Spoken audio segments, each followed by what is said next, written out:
Hey, I'm golf broadcaster Matt Adams. The updated and expanded second edition of my book, The Golf Round I'll Never Forget, Golf's Biggest Stars Recall Their Finest Moments, is now available. Readers can expect to march with Arnie's Army at the 1960 U.S. Open, relive Jack Nicklaus's remarkable 1986 Masters win, and be amazed by the Tiger Slam. The Golf Round I'll Never Forget, Golf's Biggest Stars Recall Their Finest Moments. Pick it up where fine books are sold, including BarnesandNoble.com and Amazon.com. When it comes to the NFL, we tend to think about the 32 teams and the markets they make up. 32 different helmets, 32 different team names, 32 different passionate fan bases. But out of those 32 teams, how many of them actually still play in their original markets? How many fan bases have had their hearts broken due to stadium issues, television deals, and or disagreements between owners and city leaders? Maybe you can relate to those scenarios.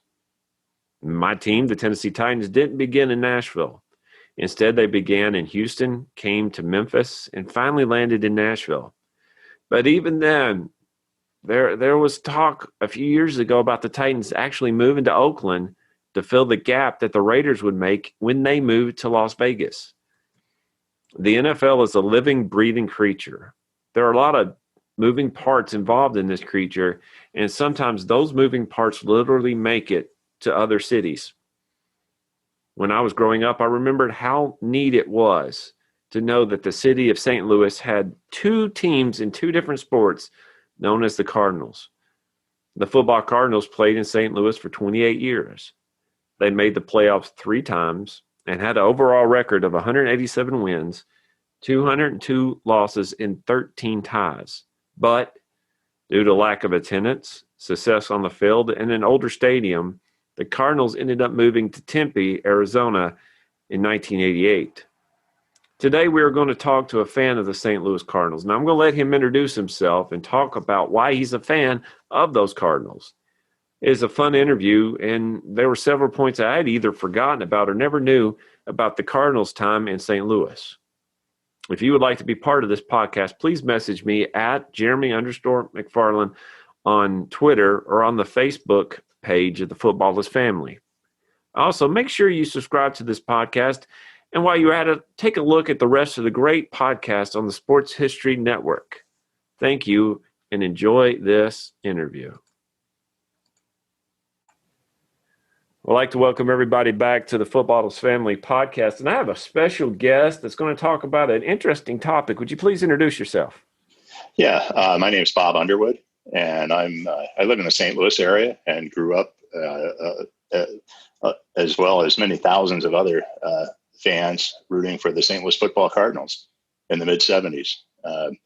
So I guess I'm here to talk a little bit about the history of the Cardinals, and I am on social media. I've got a Twitter page, Big Red at STL.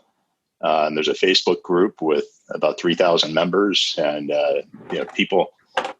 Someone posted a photo the other night of a Big Red basketball game at one of the local colleges, and somebody had snapped a photo of 5 or 6 players signing autographs for kids back in 1975. So it's really neat seeing that kind of those photos and videos and stories like that of a lot of fans that are around my age. Some are a little bit older that go all the way back to 1960 when the Cardinals played in St. Louis after they left Chicago and moved to St. Louis. So if you're interested in that kind of stuff and the history and sharing stories or just getting involved with these stories, just do a quick search, St. Louis Football Cardinals on Twitter or Facebook.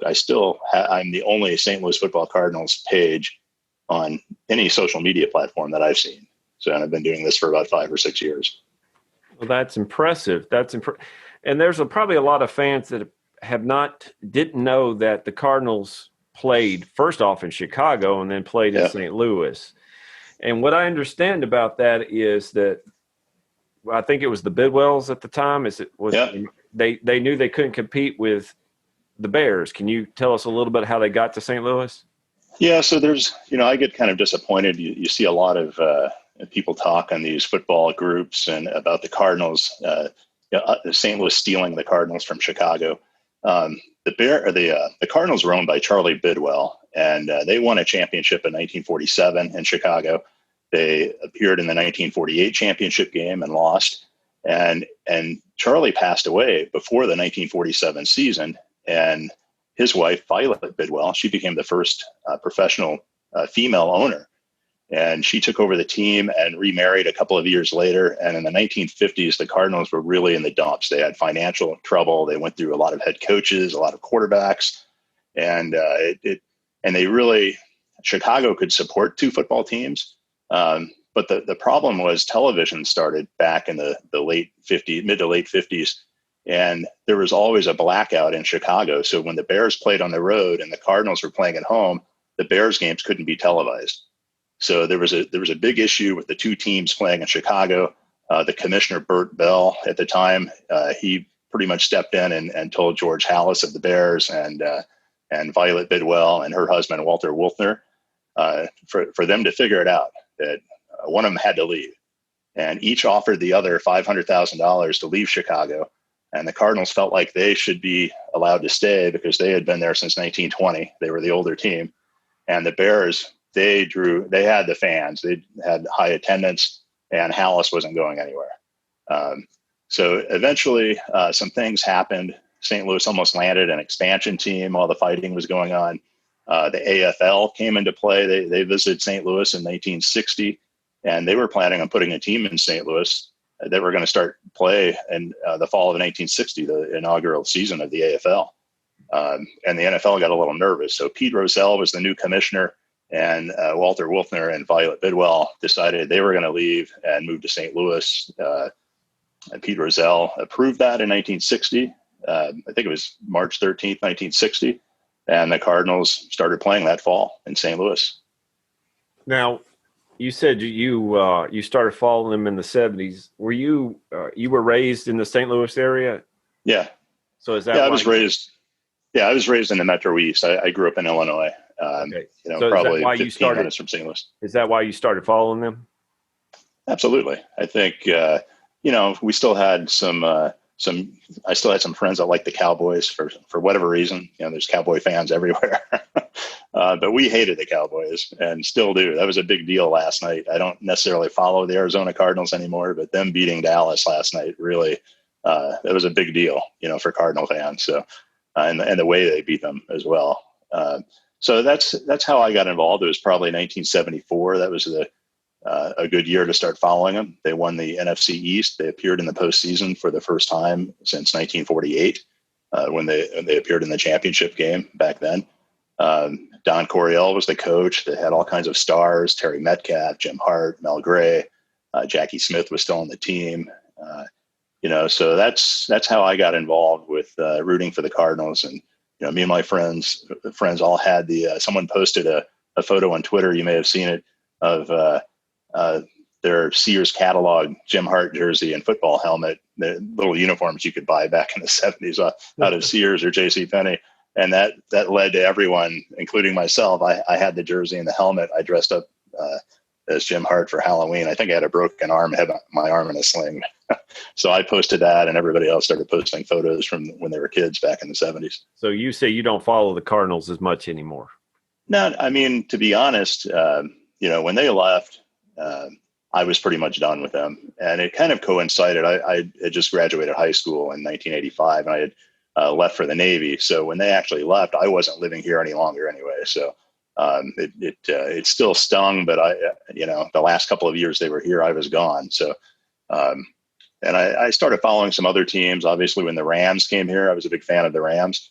And to be honest, when probably around 2012, 2013, when the writing was on the wall that the Rams were going to leave, and then the way they left in 2015, I watch very little football anymore. I may have the game on in the background. I don't necessarily follow it. I had the game on last night a little bit, but I was doing other things. And I'm not the only one in St. Louis. It's that way. We've kind of gotten burned a couple of times by some owners, and there's still a lot of fans here, but I really don't follow the NFL much anymore. Do you see a lot of Cardinals fans in St. Louis other than the baseball team?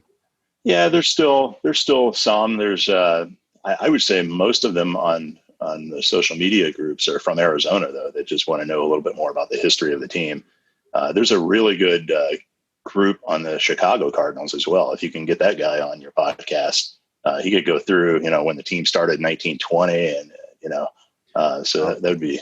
I think our mothership has gotten him on there, and his name slipped my mind, but I'm looking. I would like to get that as well. One thing I would like to know is I do believe that football becomes family. I mean, when you go to a game, you're around people you don't know, yet you're still rooting for the same team. And you had two teams basically taken from you. What was St. Louis like during those times? It's interesting. I think it was a little bit different when the Cardinals left. When they had a really good season in 1984, and when I say a really good season, they were 9-7. But for the Titans, I understand. But they had a chance. If they won the last game, they could have won the division and gone into the playoffs, and they were as hot as anybody at the end of the season. So that was a big miss. And then, Jimmy the Greek predicted them to go to the Super Bowl in 1985 before the season started, and they started off 3-1, and it just went downhill from there. The team had some drug problems. There was lack of leadership. They were started 3-1. They finished 5-11, and I think they lost their first 5 or 6 games in '86. Finished 4-11-1. And during this time, Bill Bidwell was trying to get a new stadium, a taxpayer-funded stadium in the city, and I still read a lot of articles from that era. The media, the sports columnists, they were openly criticizing Bidwell and making fun of him and Neil Lomax. And it was just a very strange time. And I think a lot of fans followed that. And I think, they left in 1987. And I think I don't know if I want to say most, but a large number of fans felt like, let them go. We'll get an expansion team with local ownership. That didn't happen. It came very close. But politics, ultimately politics led to the Cardinals leaving. But I think if we had better ownership, I think there would have been more support, fan support, and pressure to keep the team here. With the Rams, they just left for greener pastures. And they were a bad team, too, after the greatest show on turf. I don't think they had made the playoffs since '04. Maybe it was '06. But they went through a 3-year stretch where they won 5 games, and 15 games over like a 5-year stretch. And that's tough to overcome. They hired Jeff Fisher, and they were kind of like the Titans. They had a few seasons where they were 7-9, 8-8 one year, so they were very mediocre. But, once Stan Kroenke took over the team, he didn't talk to the media. It was just very quiet, and the general manager, he kept promising they weren't going to leave, but ultimately they did, and they kind of trashed the city on the way out as well. So it really left a sour taste on a lot of people's mouths. Well, that's one thing about a team leaving. We had about 2 years ago, we had the Titans talk about moving to Oakland about 3 years ago. And, I never experienced that. You don't want to say that you get attached to a team because it's just a team, but you do. You do. It becomes part of who you are. So it's got to feel like that's part of your life being taken from you. Just that, a little bit of that part. So tell me some memories. I've got some things here that from 1960 to 1987. One thing I didn't know is one of my favorite people of all time, Gene Stallings, was a coach here. I did not know that. He was. He started in 1986. He got up to a really bad start. The very first game, there was a controversial play call at the end of the game where they ran the ball on 4th down and goal with 15 seconds left in the game, and they got the first down, but they didn't score, and they couldn't stop the clock. And I'm pretty sure he admitted later that he thought the clock stopped after they got the first down, like it does in college. Oh. And they ended up losing the game 16-10 to the Rams, and the season kind of went downhill from there. They started 0-5 or 0-6, and I think they won 4 games. 2 of them were against Tampa Bay, who were they may have been worse than the Cardinals. So it was a really tough season. 87, they came back pretty strong. They were kind of a lame duck team. Bill Bidwell hadn't announced that they were going to relocate yet, but I think everybody kind of knew that they weren't going to be around in St. Louis, and the attendance was very bad. It wasn't great in '86 either, mainly because of the product. But they had a pretty good team. Lomax bounced back, had a good year. Stallings had the first year in Phoenix, had a very, very good year until Lomax got hurt. I think they were probably playoff bound. They beat the 49ers, who I think won the Super Bowl that year, or they were at least in the Super Bowl or in the championship game. They beat them on a Monday night, I believe. I didn't follow him that closely, but, I felt bad for Gene because he came into a situation after the '85 season, and they just didn't have a lot of talent. Lomax was coming off a bad year, and it continued in '86. And they ended up trading O.J. Anderson after 4 or 5 weeks in the '86 season. And there were accusations of Gene Stallings being a racist, and that the players wanted out of St. Louis, which O.J. later took back. I think he was just hurt that he was traded. But it was a rough first season for Gene Stallings, that's for sure. Well, that's if anybody knows Gene Stallings, that's not who he is. He's a pretty decent guy. Now, what I found out, and I didn't know this, is that they had to have permission from the baseball Cardinals to use the Cardinals name. Is there anything behind that? I don't know if there's any, and I've done a lot of research on the relocation. I don't recall seeing that. I do know that there was talk of the football team changing their name just because of confusion, with the baseball Cardinals already being here. I do remember seeing a quote from Bill Bidwell that, they were already kind of called the Big Red in Chicago, and they would just kind of go by that. So if you read the papers, you would see the Cardinals referred to as Big Red or Grid Birds or Grid Cards or something like that, just to minimize confusion. But no, I hadn't heard that they needed to get permission from the baseball team. Again, I have found out in my research on these with these teams that the internet is not always right. It depends where you get your information. Well, the thing is, you can dig deep. I try not to go to Wikipedia as my first and primary source, mainly because I don't trust Wikipedia very much. But I did find out the Gridbirds. I love that name. Mm-hmm. I love that name. Do you know the background behind that? No, I just think it was probably something that we had 2 newspapers in town back then, and the St. Louis Post-Dispatch, they're still around, and the St. Louis Globe Democrat. And if you go back and read some of those early game stories and things like that, I think it was just a way of them referring to the football team. I think it was something the media kind of made up, and kind of like the Big Red, probably it started in Chicago and it kind of carried over. But I don't know who coined that phrase. I think it was just something to use to differentiate between the football and the baseball teams. Now that's neat. When I think of Big Red, I think of the gum, and I don't think that's what I'd want my team known as. Or Nebraska football, they're known as Big Red also. Well, Nebraska, yes, they are. Yes, they are. What are some of your memories, some of your special memories about the Cardinals being there? Unfortunately, back in the late '70s, and they were on TV most of the time, and during the Cardiac Cards era. But the NFL had this archaic blackout rule, where you had to be sold out 72 hours before the game.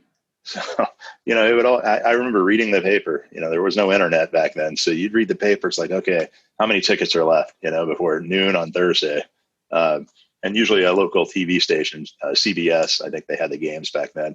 If there were 2,000 or 3,000 tickets left, they would buy them and hand them out just so the game could be televised locally. But once Don Coryell left, there were some pretty lean years, and there were a lot of home games. The Dallas game was always televised; they would sell out. But a lot of the home games weren't. So I just remember me and a lot of my friends would listen to the Cardinals on the radio, and they had some great radio broadcasters. And we'd go out and play out in the yard with the game on real loud, so we could listen to the game. And those are my earliest memories of listening to games on the radio. And then sometimes even when they were on TV, I think we only had one TV in the house, so my dad would be watching a Western or something. So I was still listening to the game on the radio. It's something about the radio that's much better than the television. Yeah. I agree. got a couple names I want to throw out to you here. Sure. Larry Wilson. What's the first thing you think of when you hear the name Larry Wilson?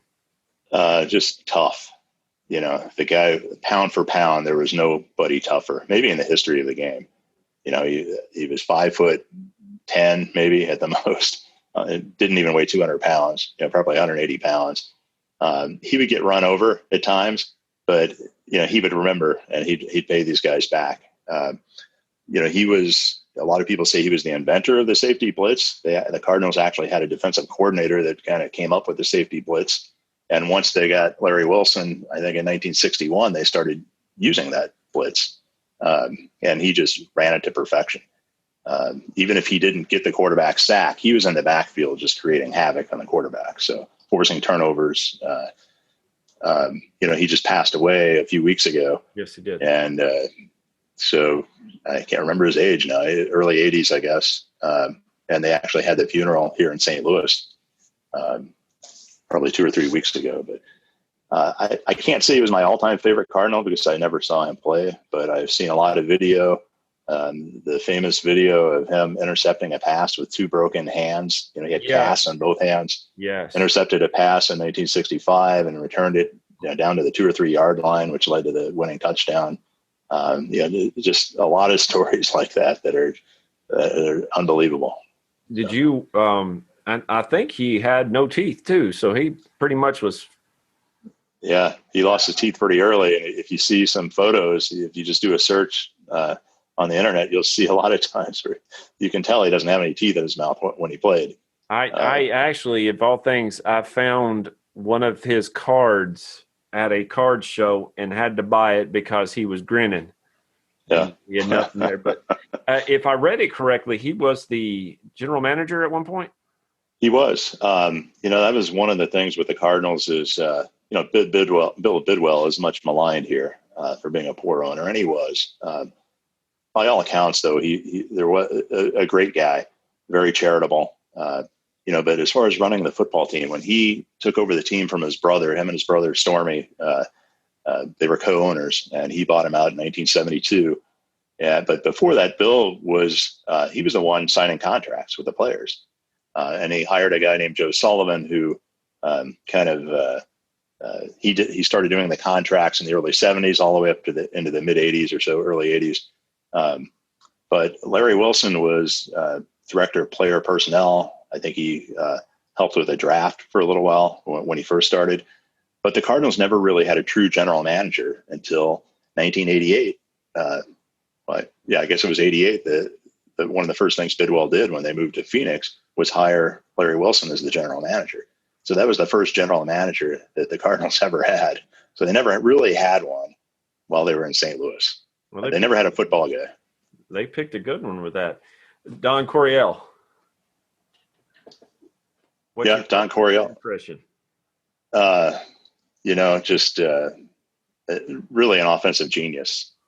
He came to St. Louis in 1973. I think his record in college at San Diego State was like 100 wins and 15 losses or something crazy like that. He became the first coach to win 100 games in college and the pros. But the Cardinals had 2 consecutive 4-9-1 seasons. And his first year in 1973, they still finished 4-9-1. But they moved the ball up and down the field. They still made a lot of mistakes, but you could tell it was a different team.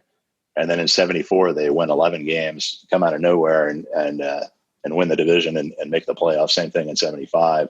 76, they were 10-4. They did not make the playoffs, which was very disheartening. And then 77, they were 7-3 going into Thanksgiving against Miami. And they just got blown out. Bob Greasy threw 6 touchdown passes. They lost their last 4 games, and that was the end of the Coryell era. But there's a lot of misperceptions about Coryell, and I had a discussion on the Facebook group the other day. He's kind of known as Air Coryell, running the Air Coryell offense. But with the Cardinals, they didn't throw much more than 20 passes a game. It was completely different than in San Diego. They were known as the cardiac cards in St. Louis. And they ran the ball. In 1975, Jim Otis led the NFC in rushing. I don't even know if you remember who Jim Otis is, but no. He was their fullback. He wasn't even Terry Metcalf. So he he knew his team and he knew the talent that he had on that he was more able to run the ball with St. Louis compared to my mind went blank. The Dan Fouts over in San Diego. Yeah. Now they didn't throw often, but man, they had some big plays. Mel Gray was as good as anyone. Oh, yeah. Again, pound for pound, he may have been the best wide receiver in the league in the 1970s. I read a stat the other day. I was watching a video from like halfway through the 74 season, or maybe it was the 75 season, and half of their passing touchdowns had gone for 40 or more yards.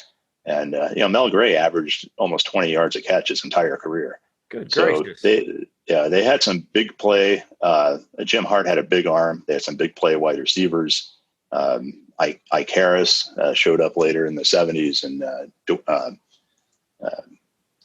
I'm losing my train of Earl Thomas. I almost called him Dwayne Thomas, which is his brother. Earl Thomas in 74 and 75 had some big years. So it was a great offense. They didn't throw every down like San Diego, but he was just a genius with his play calling.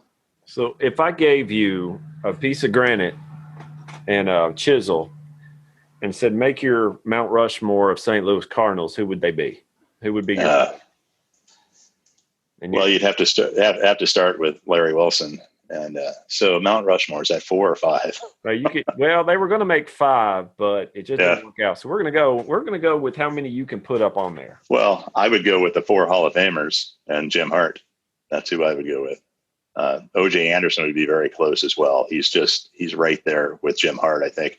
I wrote a blog last year or the year before, and it was this past year because it was the NFL 100th season or whatever. So a lot of teams were ranking their top 100 players, and the NFL did that. And I ranked the top 100 St. Louis Cardinals, and it was the 4 Hall of Famers. And then I actually had O.J. Anderson 5th and Jim Hart 6th. But they're right there. They both have, they're both borderline Hall of Famers. I mean, Jim Hart would be in the Hall of Fame if he had some postseason success. He had 2 postseasons where they lost both games. And OJ is the same way. OJ obviously did have postseason success. So I think he's very close to being a Hall of Famer as well. But I would go with Larry Wilson, number 1, Jackie Smith. The next 3 you can rank: Jackie Smith, Roger Worley, Dan Deerdorf, and then Jim Hart. That would probably be my top 5 with OJ right there. Dan Deerdorf. That was, I think if I remember correctly, he went to Michigan, didn't he? He did. And he's from Canton, Ohio. He grew up in Canton, Ohio. No, he didn't. Or did he? But I remember him holding out his hands. Of course, his fingers are huge and misshapen, but he had on one finger, he had his college Hall of Fame ring, and on his other, he had his Pro Hall of Fame ring. Yeah. I'm wondering if he's one of the few that have both. I mean, I don't know. College Hall of Fame and Pro Football Hall of Fame. Hall of Fame. Oh, I'm sure there's more. I can't think of any off the top of my head. But I think that is something special for him to be one of your fellas and have that honor for both of them. Mm-hmm. Well, if you want to leave us with something, Mr. Bob, what little bit of trivia can you lead us with? Think about something that would be a good way to say, remember the St. Louis Cardinals. Should have emailed me that ahead of time. See, this is why I want people on the edge of their seats. Yeah. Trivia. What stadium did they play in before they played at the Busch Stadium? Okay, so all the 2 stadiums they played in were called Busch Stadium. Okay. I still refer to the first one as Old Sportsman's Park. Again, it's kind of like Gridbirds. It's just a way to differentiate between the Busch Stadium that we know. Of course, the real young fans don't remember the second Busch Stadium either. They know the new one, but it was Old Sportsman's Park. It was renamed Busch Stadium in the 1950s, I think, when Anheuser-Busch Gussie Busch bought the stadium. Okay. And that's where the baseball Cardinals played. There's some interesting things. You had mentioned, I thought you were going a different direction when you talked about the baseball team giving permission for the Cardinals to be named Cardinals, but they did have to share Busch Stadium. Not only the first, the Old Sportsman's Park, but the second the second Busch Stadium. there were times where the football team would be out there practicing at the same time as the baseball team, and just some very strange. At the baseball practice went long, the football team couldn't get out there, so there were a lot of problems. But one neat little thing of trivia is when they came to St. Louis, before they built Busch Stadium 2, they would have to start their first, other than their first season, they were allowed to play their second game at home. But after that, they would start their first 4 games of every season on the road, because the baseball team didn't want the field tore up from football games. And in 1964, the Cardinals were in the World Series against the Yankees, and the football team, the football Cardinals, had to reschedule their first home game, which would have been Week 5, to Baltimore to play the Colts, because the Cardinals were playing a World Series game. So they actually played their first 5 games on the road in 1964. That's the problem with all the dual-use stadiums, that I guess the baseball team is considered the primary tenant, when you think. They were in St. Louis for sure. It was called Busch Stadium. The Busch family owned the baseball team. Well, there you go. So, and that's part of the reason, that Bill Bidwell, he always felt like he was playing second fiddle to the baseball team here. And he was, to an extent. But, when they were winning in the 1970s, the baseball team wasn't very good. And the Big Red owned the city then.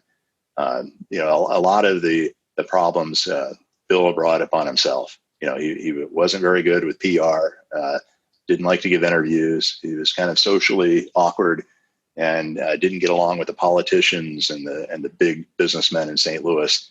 And ultimately, when it came time when he wanted a new stadium and they weren't winning, the politicians basically told him to take a hike. They thought we'd be better off with an expansion team, in 5 years. Well, they got a pretty good stadium now there in Arizona. They absolutely do. I believe it's in Glendale, isn't it? Yep. We went to St. Louis. My family, I went to St. Louis about 2 years ago, and we drove by the Edward Jones Dome. Yep. And I watched something recently that said that stadium was basically made to fail. It is pitiful.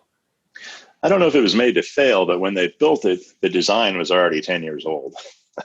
Oh, okay. So 5 to 10 years into the stadium, it was already outdated. As a fan, it was always kind of dark there, and the fans kind of ripped on it. But nobody was complaining when Kurt Warner and Marshall Faulk were here. Nobody complained about the Dome those 3-4 years, when they went to 2 Super Bowls and won a Super Bowl. But when they were winning, 1 game a year, 3 games, it was everything, everybody else's fault. The stadium was no good. I always had a good time there. And I tell you what, I go to the Army Navy games quite often in Philadelphia at their new stadium. I don't know how new it is, but the Dome, they had nice wide concourses, and you go to Philadelphia and the concourses are so narrow. It's a new stadium. You're walking in between people in line to get refreshments and things like that. So I never really had a problem with the Dome myself, other than it was just kind of dark and dreary in there. Well, winning solves a lot of things, but yeah, I'll tell you this, even if you don't follow football, you have your Cards and you have your Blues. Yeah. I bet you're happy. Yeah, we had the Battlehawks for a few weeks in the XFL this year. You did. Well, that's one thing about having a city like St. Louis. You have a lot to do. And I appreciate you, Mr. Bob, for coming on the Footballers Family Podcast. And, again, where can we follow you on Twitter? I mean, the easiest thing is just to do a search for St. Louis Football Cardinals, and my site will pop up. I think it's Big Red Big Red _STL is the Twitter handle. And then there's a Facebook group. I've got a blog. Again, just type in St. Louis Football Cardinals and Google, and all these sites will pop up. So even YouTube, I got all kinds of videos on YouTube. Now that I will find. I love me some YouTube. Thank you so much for joining us. All right. Thank you for having me.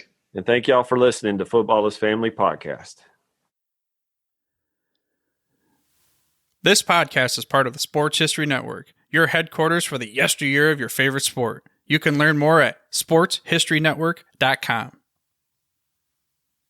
Hey there, sports history fan. This is Arnie Chapman, a.k.a. the Football History Dude, and I hope that you enjoyed this recent episode presented by the Sports History Network and were able to learn some good old-fashioned sports history knowledge nuggets.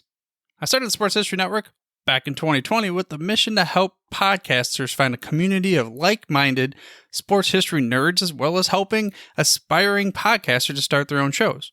We have a little bit over 30 shows on the network right now covering all sorts of sports history, but as far as I'm concerned, we're just at the toothpick in the ocean moment, that can't even figure it out because there's so much more coming. We wanted to create the ultimate headquarters for sports yesteryear, starting with Podcast Network and our website, but we're going to continue to move into other mediums as well. And here's the cool part, because we want you to be part of our team. So if you're interested in starting your own podcast, or maybe being a guest on one of our shows, or who knows, maybe even writing an article for us over on the website. Seriously, all you got to do is reach out to us on the contact page over at sportshistorynetwork.com. You can be as technologically savvy as a Neanderthal tapping on a stone trying to figure out this whole hieroglyphics thing back in the day. Again, it doesn't matter, because even if you don't understand the whole podcast space, we have a production team that can pretty much help you out with doing everything. All you got to do, head over to sportshistorynetwork.com, head to the contact page, fill it out. That message goes right to me, and I'll reach out to you as soon as I can. But for now, dude, I'm through if you're through.